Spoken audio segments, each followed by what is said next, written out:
Lève tes mains vers le Seigneur, adore ton Dieu. Dis-lui avec tes propres mots combien tu l'aimes. Dis au Seigneur combien tu l'aimes. Adore ton Dieu. Bénis le nom du Seigneur. Célèbre le roi de gloire.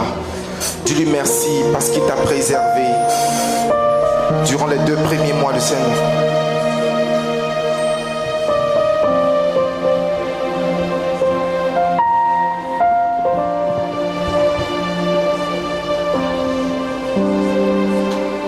Lève tes mains, adore ton Dieu, célèbre le roi de gloire. Mon âme te bénit, te célèbre et te glorifie. La raba sheta le raba. L'orande lebro santa.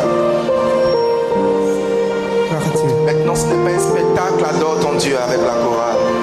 Reçois de moi.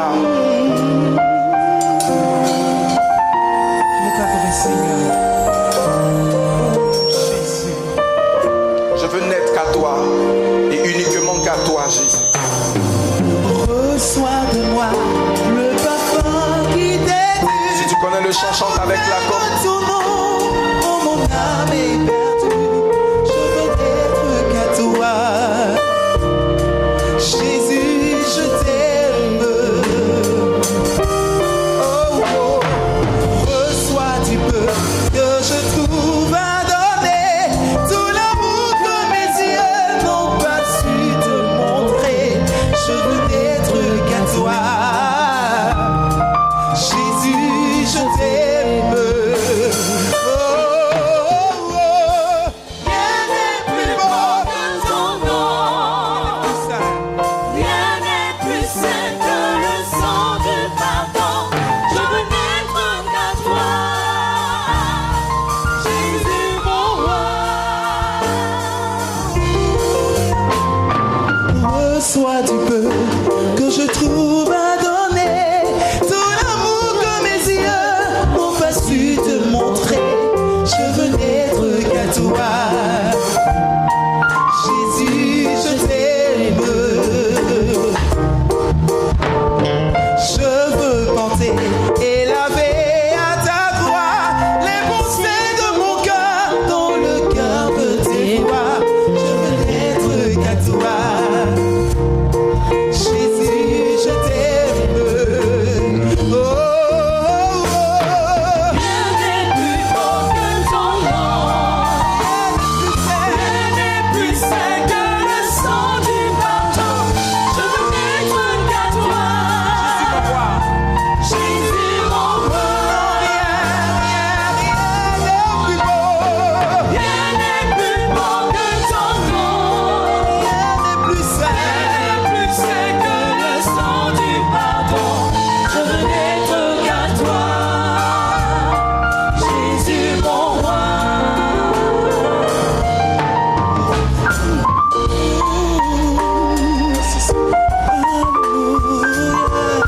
Merci Seigneur. Béni sois-tu notre Dieu. Au nom puissant de Jésus. Alléluia. Merci Seigneur de nous parler. Est-ce qu'on peut acclamer très fort le Seigneur ce matin? Oh, tu peux faire mieux que ça si c'est pour le Seigneur que tu acclames. Alléluia. Amen. Dis à quelqu'un, dans notre famille, on ne stresse pas. Dis-lui, dans notre famille, on ne stresse pas. Relax. Tout ira bien. Dans le nom de Jésus. Amen. Le Seigneur te fera du bien. Va vers 2 personnes. Dis-leur, le Seigneur te fera du bien. Dis-le voisin, je suis heureux que tu sois à mes côtés ce matin. Amen.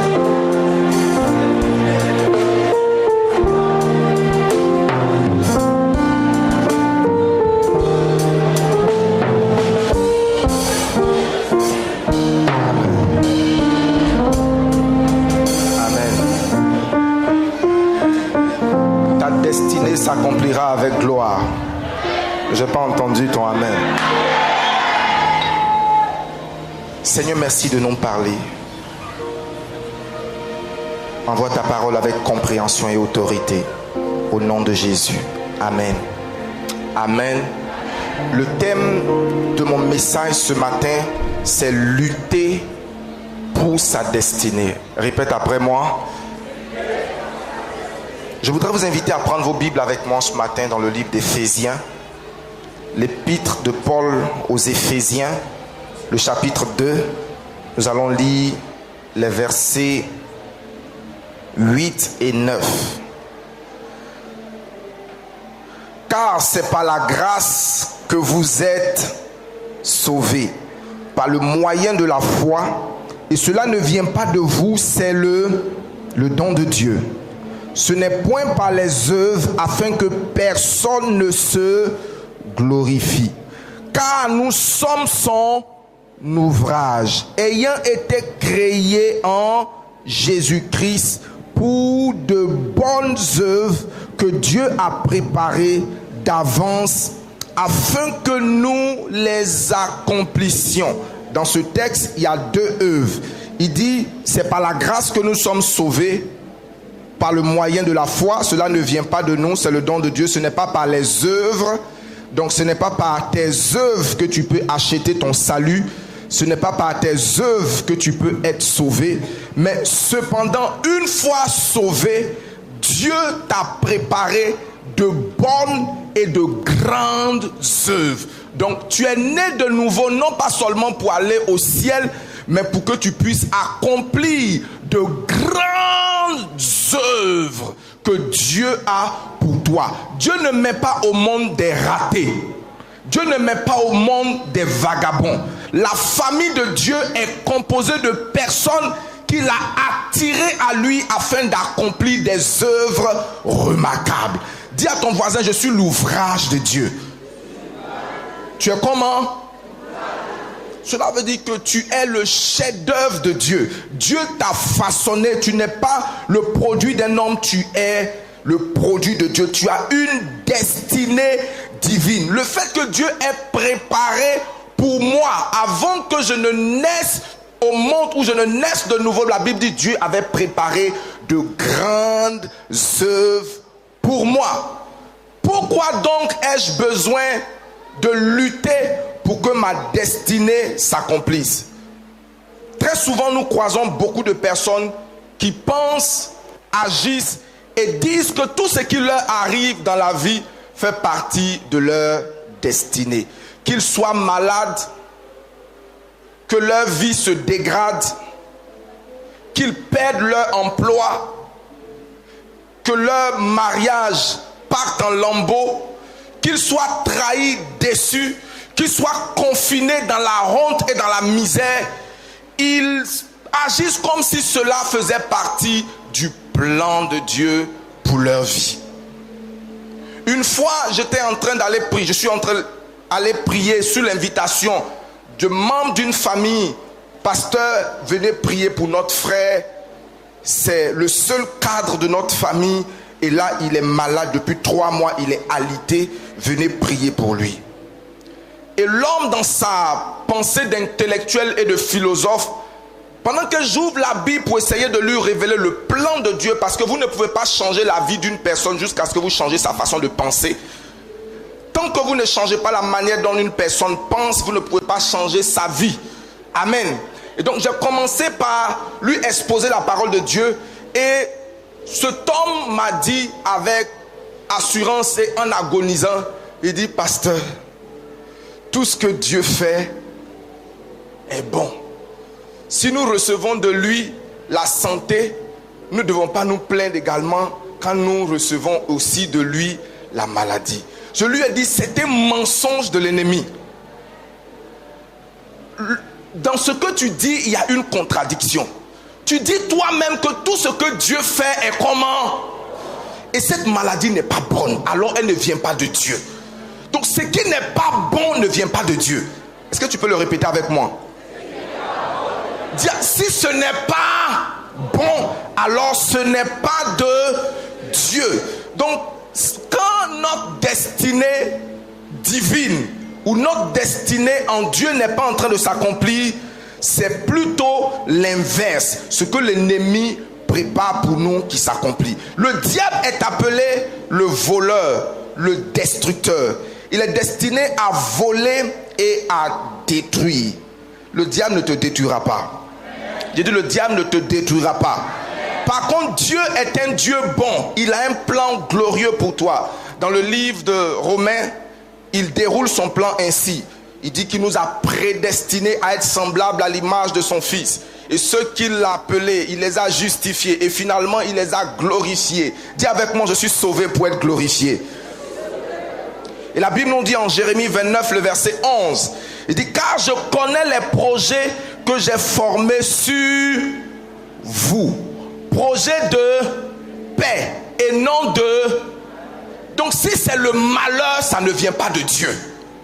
Il dit, j'ai un plan de paix et non de malheur, afin de vous donner un avenir et de l'espérance. Ce que je voudrais que nous comprenions, et qui est le sujet central de mon enseignement ce matin, c'est que votre destinée ne s'accomplit pas tout simplement parce que vous en avez une. Votre destinée sera contestée. Pour la simple raison que parce qu'il y a un Dieu, il y a également le diable. Pour que votre destinée s'accomplisse, il y a des choses à faire et des choses à ne pas faire. Alléluia. Alléluia. Ésaïe 40, le verset 27. Et je lis très rapidement pour vous. Le Seigneur dit, pourquoi dis-tu Jacob? Pourquoi dis-tu Israël? Et tu peux mettre ton nom là. Ma destinée est cachée devant l'Éternel. Mon droit passe inaperçu devant Dieu. Il dit, ce n'est pas avec sagesse que tu le dis.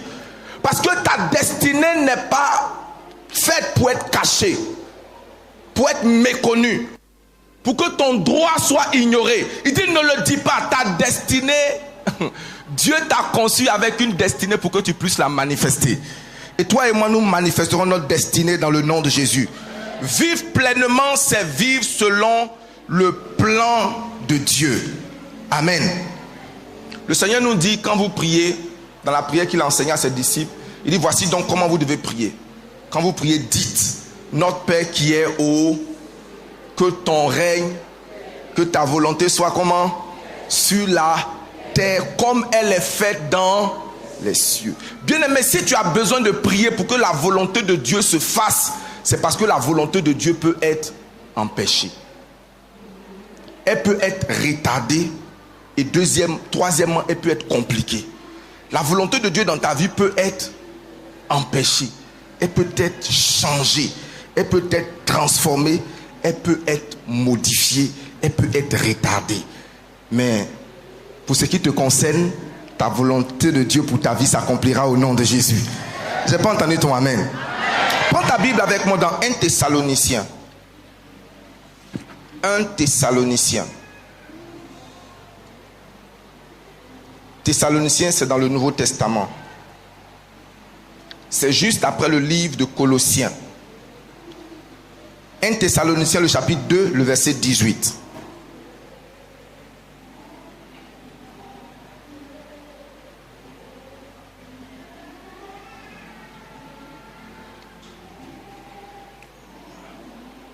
Si tu as la page, crie Alléluia.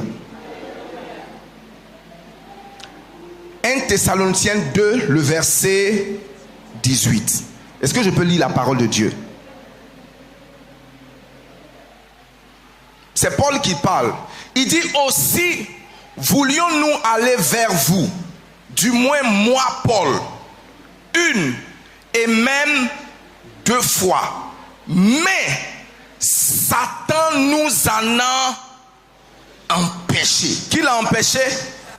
Donc, lorsque vous dites Satan nous en a empêché, vous voulez dire que Satan a empêché le plan de Dieu de se faire, qui vous a empêché de rentrer de ce qui était prévu par Dieu pour vous. Sinon, vous nous retrouvons plusieurs fois dans la Bible où Paul dit, le Saint-Esprit m'a expressément empêché.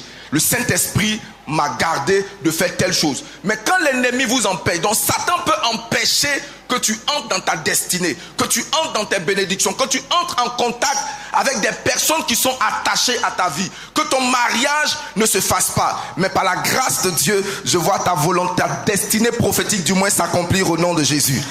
Oh, ton amen n'est pas né de nouveau. Éphésiens chapitre 5, le verset 17.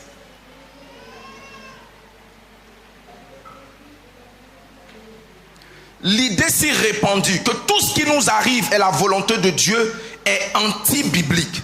C'est une forme de pensée fataliste qui nous amène en fait à accepter le plan du diable comme étant celui de Dieu. Lorsqu'on raisonne ainsi, on ne lutte plus et on devient religieux. Mais ta pensée change au nom de Jésus. Dans Éphésiens chapitre 5, le verset 17, Paul donne un conseil. Il dit, c'est pourquoi, bien-aimés, ne soyez pas inconsidérés, mais comprenez quelle est la volonté du Seigneur. Ne prenez pas tout ce qui vous arrive pour la volonté de Dieu. Bien-aimé, sur l'accomplissement de la volonté de Dieu pour ta vie, Satan va mettre des pièges. Dieu ne fait pas de ratés. Sont ratés tout simplement ceux qui sont tombés au piège ou dans les pièges de l'ennemi.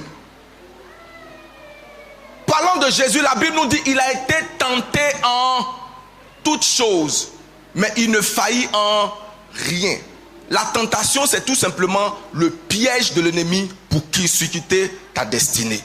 Cela veut dire que Satan a piégé Jésus en tout. Et quel est le but du piège de Satan? Pour empêcher le plan de Dieu de s'accomplir. Il a tenté d'empêcher le plan de Dieu par tous les moyens. La Bible nous a donné juste quelques exemples, tels que la tentation sur la montagne sainte après qu'il ait jeûné. Mais plus tard, les apôtres nous rapportent que ce n'est pas seulement dans cette tentation-là que Jésus a été tenté en tout, c'est-à-dire par l'argent, par le sexe, par les femmes, par le pouvoir. La Bible dit Satan a essayé de le piéger en tout. Et le but du piège de l'ennemi, ce n'est pas de te pousser dans ta destinée, mais de te éloigner du plan de Dieu. Mais gloire à Dieu, il a été tenté en tout, mais il ne pécha en rien. Cela veut dire qu'il n'est pas tombé dans le piège de l'ennemi. Bien-aimé, écoute-moi. Satan te tendra des pièges, autant à moi qu'à toi. Et chaque fois que tu tombes dans le piège de Satan, ta destinée est retardée. Ou elle prend un long détour. Et souvent ta destinée peut être contestée, retardée par un manque de sagesse. Et quand on va rentrer dans les différents exemples, je crois que le Seigneur t'ouvrira davantage les yeux. Tu as besoin de lutter pour ta destinée. Parce que la destinée pour laquelle tu ne luttes pas ne s'accomplira pas. J'aime ce que mon père, enfin l'un de mes mentors, le docteur Miles Monroe, disait en disant que le lieu le plus riche de la terre, c'est le cimetière. Ce ne sont pas les réserves de pétrole, ce ne sont pas les réserves de diamants, c'est le cimetière. Et vous savez pourquoi le cimetière? Parce que sont enterrés dans le cimetière des gens qui sont mortes, des personnes qui sont mortes avec des rêves qui n'ont jamais vu se réaliser. Des gens qui sont mortes avec des chansons qui n'ont jamais chanté. Des gens qui sont morts qui étaient destinés à devenir de grands hommes d'affaires, de grandes femmes, de grands pasteurs, avec une onction remarquable, mais qui ont vu leur vie tomber juste au premier petit piège de Satan. Juste au premier petit piège, ils ont été court-circuités. Ils n'ont pas pu supporter l'attaque de l'ennemi. Ta destinée ne s'accomplira pas tout simplement parce que tu as une destinée, c'est vrai. Et si tu es né de nouveau, je peux te dire, bien-aimé, que Dieu ne t'a pas sorti du monde, versé son sang pour toi pour rien. Peu importe ce qui s'est passé dans ton passé, ce qui se trouve devant toi est plus grand. Oh, j'ai pas entendu ton amen. J'ai dit, ce qui se trouve devant toi est plus. Est-ce que vous pensez que c'était le plan de Dieu que Judas meurt comme il est mort? Est-ce que vous pensez que c'est le plan de Dieu que Géasi meurt de lèpre et qu'il prenne la lèpre de quelqu'un? Il n'a pas pu tenir devant le piège de la cupidité, l'amour de l'argent. Souvent l'ennemi va te mettre des pièges tels que l'amour de l'argent. Il va falloir que tu choisisses entre l'argent et Dieu. Choisis entre l'orgueil et Dieu. Choisis entre beaucoup de choses et Dieu. Regardez, quand je regarde la vie de Géasi, je dis voici quelqu'un qui était le fils spirituel d'une personne qui avait eu le double de l'onction de Élie. Donc il était en chemin pour recevoir le quadruple d'une onction extraordinaire. Mais juste à cause de l'argent, du bien, ce qui lui était réservé était plus grand, mais il était impatient. Il ne pouvait pas attendre. Sa destinée n'était pas de mourir comme un lépreux, de courir après les miettes. Bien aimé, si cet homme-là a quitté son pays pour venir voir l'homme qu'il servait, cela veut dire que s'il avait les yeux ouverts, ce n'est pas lui de courir après les gens devaient courir après lui. Mais parce qu'il n'a pas vu cela, il s'est mis à courir après eux. Bien aimé, quand tu ne comprends pas ta destinée, tu cours après les choses qui devaient normalement courir après toi. Tu commences à commander des gens qui devaient normalement te commander. Tu commences à t'abaisser devant des gens qui au contraire te voient comme une personne de valeur. Bien aimé, tu ne permettras pas à Satan de t'empêcher d'entrer dans ta glorieuse destinée.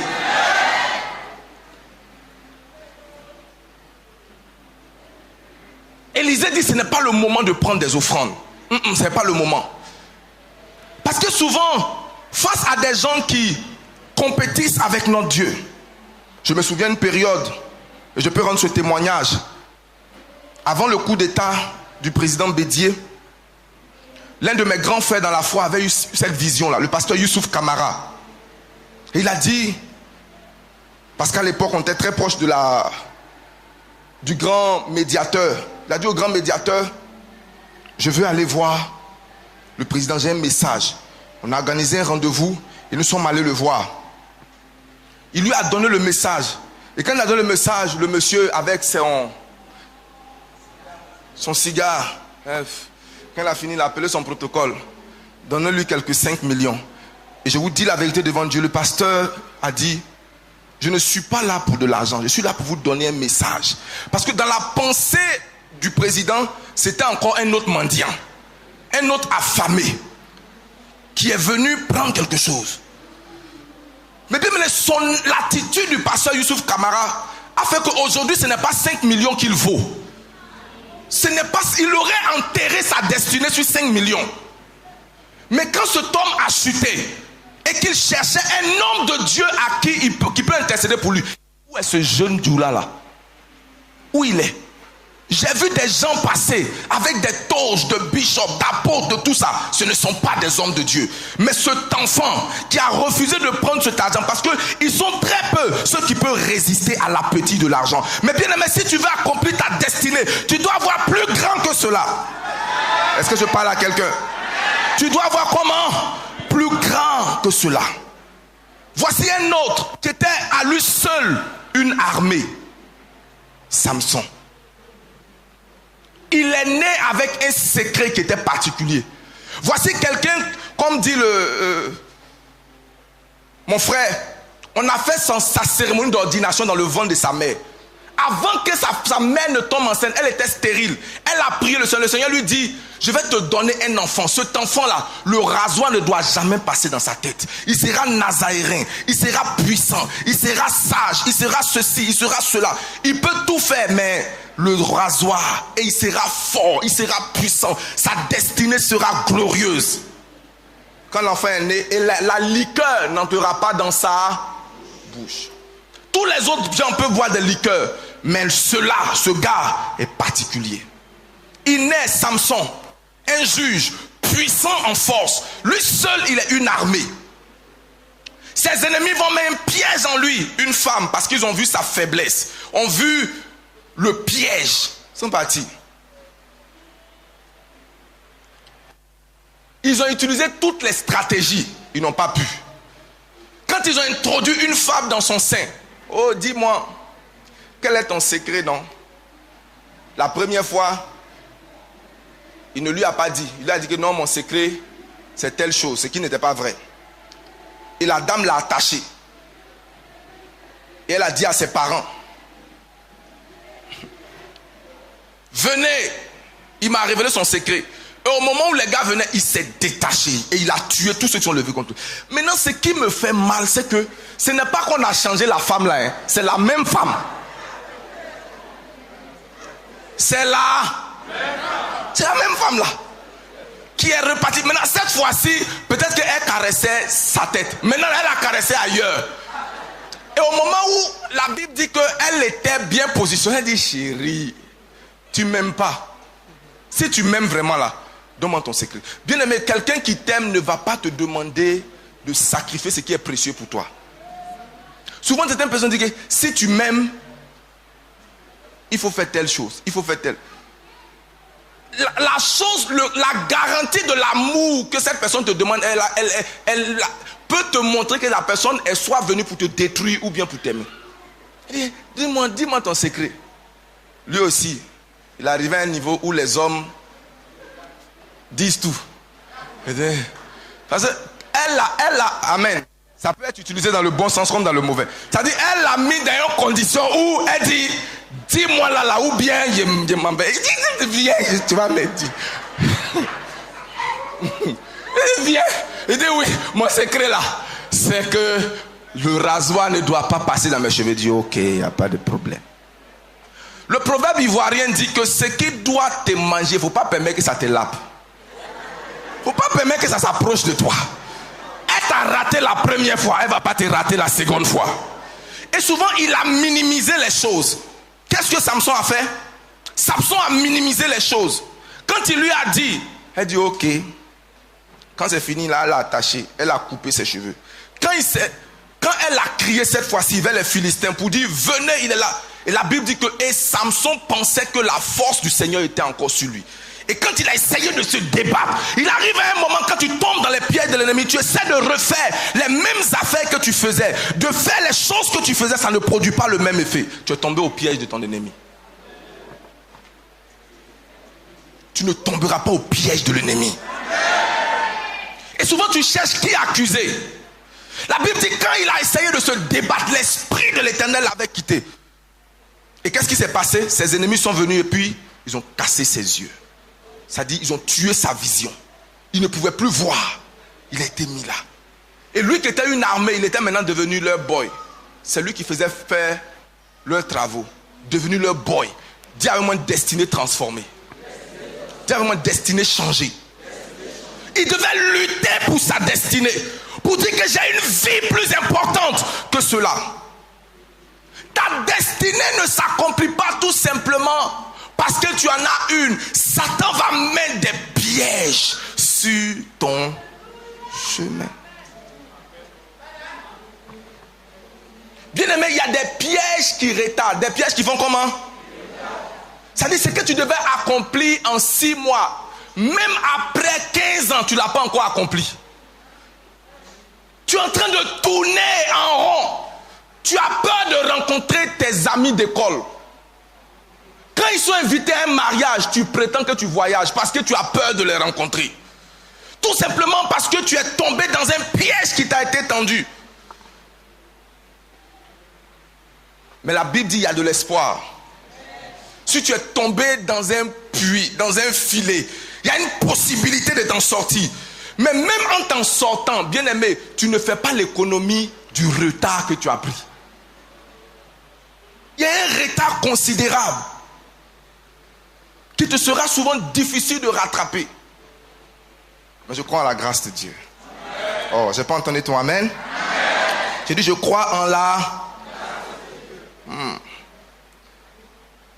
Jacob n'a pas attendu que sa destinée s'accomplisse en dormant.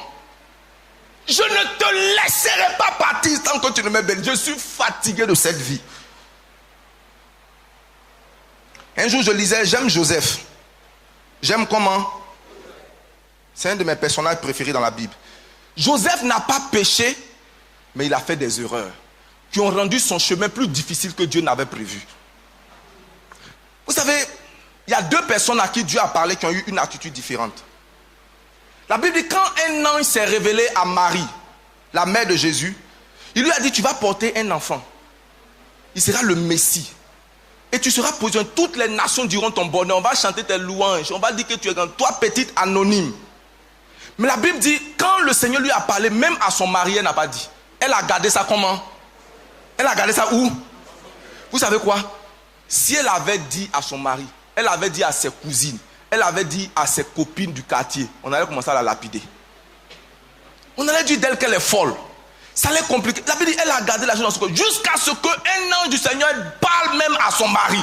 Pour lui dire, garde-toi de jeter cette femme-là. Mais regardez ce qui va se passer avec Joseph. Dès que Dieu va lui parler, il va réunir ses frères. Asseyez-vous ici. Asseyez-vous. Dieu vient de me révéler que vous là, vous serez mes petits. Vous savez, lui, il est l'avant-dernier. Donc, la jalousie qui a été créée dans le cœur de ses frères, lui-même, il a provoqué. Il y a des choses que tu n'as pas besoin d'annoncer, sinon ton chemin devient plus compliqué. Il y a des choses que tu n'as pas besoin d'annoncer au bureau, sinon ton chemin deviendra comment? Compliqué. Il s'est levé, ça n'a pas suffi, il allait dire à son père, papa, comment tu vas? Je serai plus riche que toi. Maman et toi, vous allez venir vous prosterner devant moi. Et puis il va vous nourrir. Qui lui a parlé? Dieu. Qui lui a dit de parler à les gens? Lui-même. Ce n'est pas Dieu. C'est vrai dit en bon. Tu dis, tu lèves souvent autour de ta vie une jalousie, une méchanceté qui ne sont pas nécessaires. Dieu m'a dit qu'il y a plusieurs formes de souffrance. Il y a la souffrance inévitable. Peu importe ce que tu fais ou tu ne fais pas, les ennemis vont se lever d'une certaine façon contre toi. Mais Dieu va utiliser tout ce qu'ils vont faire contre toi comme un piédestal pour te propulser. La souffrance inévitable. Mais il y a la souffrance diabolique. C'est une souffrance qui vient de Satan. Satan s'élève contre toi. Ce n'est pas Satan t'attaque. Maintenant, il y a la troisième forme de souffrance qui est la souffrance provoquée. C'est-à-dire, toi-même, tu allais acheter ta souffrance au marché. Tu dis, viens vivre avec moi. Par tes actions, tu achètes tes souffrances. Que Dieu t'aide. Et que Dieu nous aide tous. Dans le nom de Jésus. Dieu avait une destinée pour David. Très tôt, quelqu'un est venu le bénir pour dire qu'il sera roi. Mais bien vous savez que entre tu vas devenir roi et puis tu deviens roi, il y a beaucoup de choses qui se passent. Quand vous portez les trésors de Dieu, vous devenez la cible de l'enfer. Quand vous portez quoi? Les trésors de Dieu, vous devenez la cible de l'enfer. Satan commence à stratégiser, à targeter, à tout mettre en place pour vous faire tomber. Mais Dieu a prévu que vous ne chutez pas. Oh, j'ai pas entendu ton amen. Je te vois échapper au piège de l'ennemi. Et au cas où tu étais tombé dans un piège, je te vois en sortir dans le nom de Jésus. Je te vois sortir de ce piège au nom de Jésus.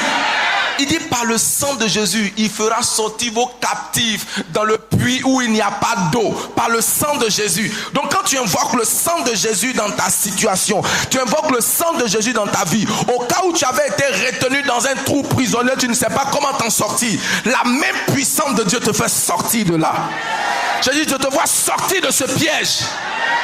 Ce piège financier, ce piège marital, ce piège de santé dans lequel tu t'es mis. Bien aimé, si Marie avait connu un homme avant que le plan de Dieu s'accomplisse, Dieu allait choisir quelqu'un d'autre. Qui croit en ça? Il fallait une vierge. Il fallait comment? Donc tu ne peux pas vivre n'importe comment et t'attendre à ce que le plan de Dieu s'accomplisse dans ta vie. De la même manière que Dieu a un plan pour toi, Satan également a un agenda pour toi. Quand Dieu te destine à la grandeur, Satan te destine à l'humiliation. Quand Dieu te destine à être un grand pasteur, Satan te destine à être un faux prophète. Tu ne seras pas un faux prophète. Tu ne seras pas une fausse prophète. Dans le nom de Jésus. Si Dieu te destine à être un homme de paix, le diable va te destiner à être un homme ou une femme de colère. Parce que Satan va t'attaquer toujours par les contraires. Quand Dieu te destine à la richesse, Satan va commencer à t'attaquer avec les problèmes, les faux problèmes, jusqu'à ce que tu prennes les problèmes pour ton identité.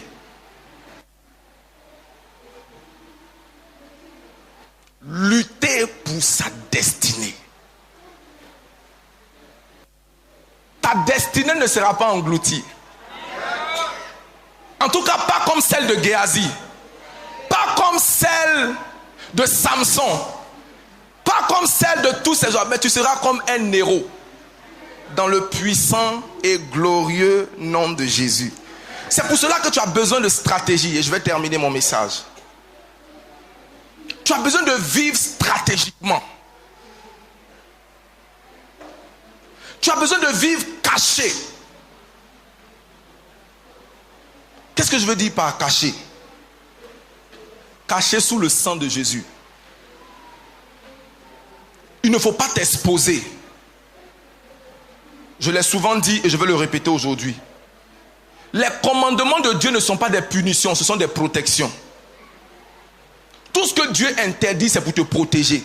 Alors ne t'expose pas. Dis à ton voisin, ne t'expose pas. Deuxièmement, vis sagement. Vis comment? Vis sagement. Et la Bible dit, la crainte de l'Éternel est le commencement de la sagesse. Troisièmement, appuie-toi sur Dieu. Fais comment? Appuie-toi sur Dieu. Ne t'appuie pas sur ta propre sagesse, sur ta propre force. Satan, même s'il n'est pas fort, il est expérimenté. Ça fait 5000 ans qu'il est dans ce business de faire tomber les gens. Tu es trop petit. Ça fait combien de temps? 5000 ans qu'il est dans ce business-là. Donc il a plusieurs armes dans sa stratégie. Il a plusieurs armes. Tu es trop... Psaume 84, verset 5.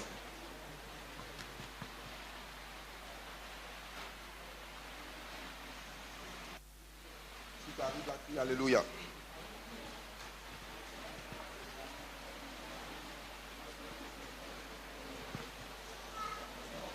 Si tu es impatient, Satan te fera dévier.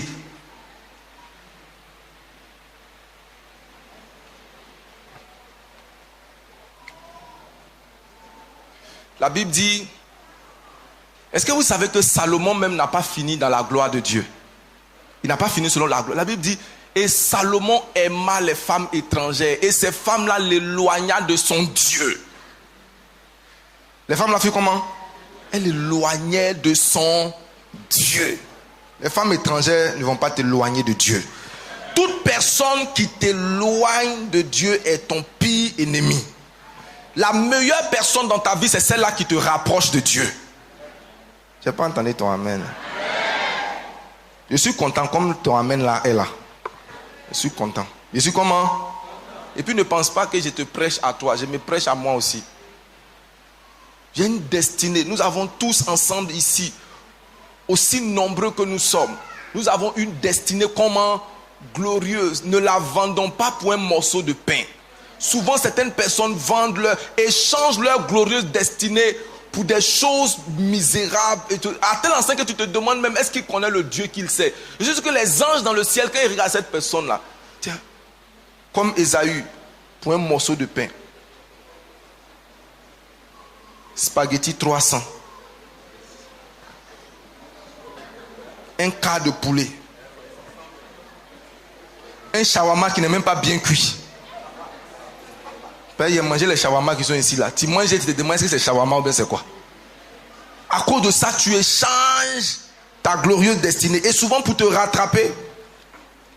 Bien, Psaume 85. Est-ce qu'on est là? Psaume 84. Heureux ceux qui placent en toi leur appui. Est-ce que tu es dans ta Bible? 1, 2, 3. Est-ce qu'on peut lire ensemble? 1, 2 et 3. Heureux ceux qui placent, le verset 6, hein, le verset 6 en français, 1, 2 et 3. Heureux ceux qui placent en toi leur... Qu'est-ce qui se passe en eux? Ils trouvent dans leur cœur les chemins les chemins pour arriver à leur destinée et les chemins pour échapper au piège de l'ennemi. Quand tu t'appuies sur Dieu, il te monte dans ton cœur. Tu te lèves un matin, quelqu'un te dit, viens à cet anniversaire. Et quand tu te lèves dans ton cœur, tu n'as plus envie d'y aller. Bien-aimé, écoute cette voix-là de ton cœur qui te dit, n'y va pas. En réalité, pour venir à la difficulté, je bénis Dieu qui a changé le plan de Christophe. J'ai béni Dieu d'avoir changé le plan de Christophe. Mais si je vous raconte, voici quelqu'un qui a un doctorat de droit. Je vais rendre son témoignage là. Il venait de l'université avec son ordinateur et tout. Quelqu'un l'arrête sur la route. Lui, un chrétien né de nouveau comme il est, qui parle la langue, qui est mon fils depuis des années. Jésus le giflé. Écoute. Il arrive. Pendant qu'il, je sais pas, il était à une cabine. Quelqu'un vient, il lui dit, je cherche telle personne. Et pendant qu'il passait, une autre personne vient. Et puis lui dit, je cherche telle autre personne. Et puis lui, en tant que chrétien, on commence à lui donner un type de prophétie. Parce que l'autre qui vient, lui dit, ah, bon, en fait, je vais reprendre le schéma. Christophe est là, quelqu'un passe. Il lui demande quelque chose. Et pendant qu'il lui demande, une autre personne vient. Elle demande et la première personne commence à donner comme des révélations à l'autre. Et celui qui est là commence à trembler. Comment tu sais? Comment tu fais? Et lui, le grand intellectuel, est impressionné par ce que le gars dit. Et le monsieur lui dit, il faut que tu me trouves quelqu'un, machin. Maintenant, il faut... Laisse ton sac ici, ton ordinateur avec ton portable. Laisse ça ici. Il faut marcher. Combien de pas? Christophe, dis-moi. Faut marcher comme... Dis-moi. Il faut marcher combien de pas? Hein? Faut compter 5 poteaux. Et ne regarde pas en arrière. Maintenant, quand il a commencé à marcher, quand il est arrivé au 3e poteau, il dit, les gars là, je ne les connais pas. Avant l'ordinateur, quand il est arrivé, les gars sont partis. Numéro 1. Il y a des choses qu'on ne peut pas me demander sur la route. Ça veut dire, je peux t'écouter, mais quelle révélation tu vas me donner? Donc, il y a quelque chose, le piège, c'est qu'on l'a attiré par révélation. Et la révélation fait qu'il a perdu son ordinateur. Avec toutes ces données, les recherches qu'il avait fait pour son mémoire. Et Dieu merci, il a invoqué Dieu. Il n'a pas eu honte. Il est venu, il dit, papa, voilà ce qui s'est passé. Quand il a fini, je l'ai d'abord consolé avant de le gronder. Il dit, toi aussi. Si c'était quelqu'un d'autre, j'allais accepter. Mais toi. Ça, c'est des pièges dans lesquels certaines personnes peuvent tomber. Mais pas toi. Parce que Satan attaque les gens en fonction de leur niveau. Donc, est-ce que tu veux me dire que c'est ton niveau là? Juste quand on prend ton ordinateur. Le diable est un menteur. Maintenant, ça a rendu son chemin plus long, plus difficile. Mais la grâce de Dieu a fait que, selon son témoignage, ce qu'il a préparé était meilleur que ce. Donc, ce que Dieu a fait, c'est que Dieu a couvert juste pour que le... Parce que je pense que le Seigneur a fait que... C'est pas parce que le travail était bon. Hein. Le Seigneur a fait que celui qui devait corriger l'a vu ça comme étant bon. Est-ce que tu comprends ce que je veux dire? Les femmes connaissent ça. Souvent, tu prépares, toi, mais tu sens que ce n'est pas doux. Et puis la personne vient, il mange, il dit, tiens, mais c'est doux. Oh, toi-même, tu sais que là, c'est comme on dit, il y a quoi d'Ivoire, tu as zaï, même toi-même, tu connais. Amen. En tant que prédicateur, je connais ça aussi. Souvent, tu arrives quelque part, toi, me disant que tu n'as rien dit aux gens. Et puis quelqu'un se lève là-bas et dit, pasteur, le Seigneur m'a béni. En réalité, pendant que tu parlais, vraiment tu parlais de ma situation. C'est comme ça que le Seigneur peut souvent utiliser sa grâce pour couvrir notre impréparation. Et finalement, sois reconnaissant. La reconnaissance doit être une vertu cardinale dans ta vie. Chaque fois que tu marches, il dit, garde-toi de dire en ton cœur ma force, mon intelligence, moi acquis ces choses. En fait, la reconnaissance te permet de rester connecté à Dieu. Reconnais que tout ce qui arrive dans ma vie, c'est Dieu et non pas moi. Il dit que la gloire de ces choses ne soit pas attribuée à un homme, mais à Dieu. Un jour, un homme a accompli de grandes choses et quand il s'est levé, il a regardé son œuvre, il dit ça c'est pas l'œuvre d'un homme, l'œuvre de Dieu. La Bible dit il est devenu fou, il allait en brousse, à l'université de l'humilité. Dis avec moi, université de l'humilité. Quand tu n'apprends pas à apprécier ce que Dieu te donne, tu vas être emmené à l'apprécier dans les moments difficiles. Le fils de l'homme, le fils prodigue, il était dans la maison de son père, mais il ne voyait rien d'intéressant là. Il voyait que sa vie n'avançait pas. Mais le jour où il s'est retrouvé en train de manger la nourriture des porcs, il a envié sa première position. Pourquoi? Parce qu'il n'a pas appris à apprécier ce qu'il avait. Quand tu es toujours en train de te plaindre de tes conditions, plaindre des gens autour de toi, plaindre de tes enfants, plaindre de ta femme, plaindre de ton mari, plein de choses, rassure-toi, Dieu te mettra dans une condition où tu vas apprécier, désirer les choses que tu regardais comme n'étant pas utiles. Les choses que tu méprisais. Si tu ne prends pas le temps de les apprécier, la Bible dit qu'ils sont retrouvés dans une situation où il y avait 5000 personnes, 3 pains, 2 poissons. Les autres ont dit, Seigneur, ce n'est pas suffisant. Qu'est-ce que ça peut faire pour cela? La Bible dit, Jésus a pris cela. Et il a rendu grâce. Père, je te rends grâce. En tout simplement, Seigneur, ce n'est pas assez, mais merci pour ce qui est disponible. Nous n'avons pas la totalité, mais merci pour ce qui est disponible. Seigneur, je n'ai peut-être pas obtenu tout ce que je veux, mais merci pour ce qui est là. Tant que tu maintiens cette attitude, tu es sur le chemin de ta destinée. Parce que le chemin des pièges, c'est le chemin de l'ingratitude. C'est le chemin de la méconnaissance. Que Dieu te bénisse ce matin. Au nom de Jésus. Est-ce que tu as été béni par la parole de Dieu? Tiens-toi sur tes pieds. La première série de prières que nous allons faire, Seigneur, tout trou, tout piège dans lequel je suis tombé, j'invoque le sang de Jésus et je sors de ce piège au nom de Jésus. Élève ta voix, prie pour toi-même. Seigneur, je me défais et je sors des chaînes et des liens de l'ennemi dans lesquels je suis tombé.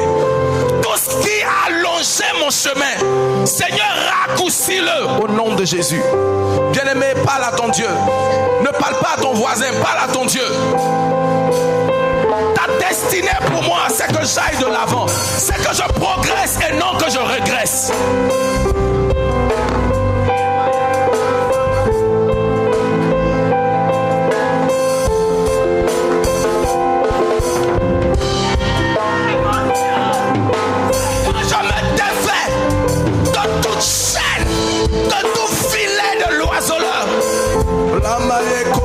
Sakata.